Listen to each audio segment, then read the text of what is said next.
Հիմա մի փոքր հավելում անեմ ձեր հարցի հետ կապված։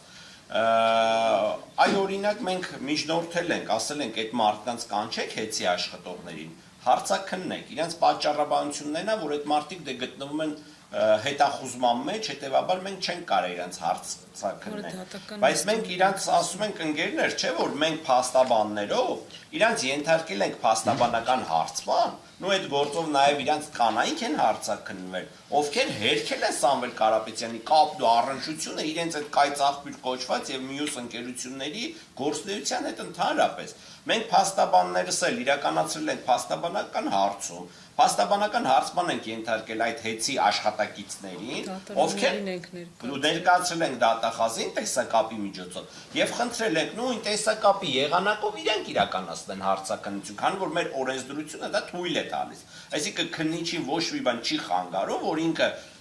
օրինակ WhatsApp-ի միջոցով տեսակապով զանգի հավաստյանը այդ մարդու ինքնության մեջ իր անձնագրով կամ այդ մարդու կողքը լինի իր փաստաբանը եւ չգիտեմ Ամերիկայում, Մոսկվայում կամ Իտալիայում այդ մարդին ենթարկի փաստաբանական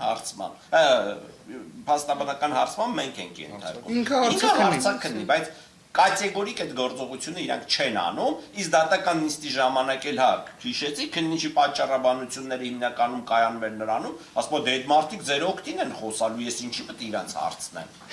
Ու բացի այդ էլի վկաներ կային, հա, երբ որ հարցնում էինք, ասում ենք, այս վկային ինչի չես հարցակննել, ասում դե ձեր օգտին էին խոսալու, ես իրանց խի պետք է հարցակննեմ։ Օրինակ ասում ենք կարող է այս նյութերից բացի կան կարևոր նյութեր, որը մեր օգտին են ու դու չես ներկայացրել դատարանին, ասում հա բա այն նյութերը, որը որ ձեր օգտին է, ես խի պետք է ներկայացնեմ դատարանին։ Դրա համար իմ խորին համոզմամբ հաջորդ հենց բառացիորեն, եթե կարաք դատական նիստի ձայնագրաման կրիչը վերցնեք, դուք ինքներդ դրանում կհամոզվեք։ Դրա համար իմ խորին համոզմամբ հաջորդ դատական նիստին, որպես այսպես կոչված պատմոգը, ուղարկեցին նաև դատախազին, որ այ դատախազ ջանելը գնատես այս մարդն դե ինչեր է խոսում էլի ընդհանրապես։ Ու իդեպ դատախազը սկսեց ճիշտ հակառակը ասել, եւ երբ մենք նիստի ժամանակ ասեցինք մի վարքյան, բա մեր գործընկերը հենց նախորդ նիստին ասում էր, որ չեմ բերելու, չեմ տալու եւ այլն, դատախազը ստիպված փորձելով սրբագրել իրավիճակը, բայց քանի դա բացահայտեցինք, սա էլ նշենք։ Դատարանը իր նախաձեռնությամբ խնդրեց, որ մեկ փաստաթուղթ, որը քննիչը ընդունեց, որ չի ներկայացրել, բայց ունի, դատարանը խնդրեց, որ այն բերվի եւ ներկայացվի դատարանին։ Ինչ արեց 53 քննիչներից բաղկացած քննչական խումբը։ Չբերեց։ Բառացի չբերեց։ Դատարանը երբ հարցրեց, որ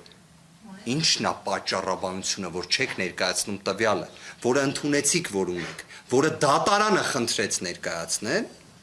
քննիչը պատասխանեց, որ մենք ենք որոշում ծավալը տվյալներ ներկայացնելու,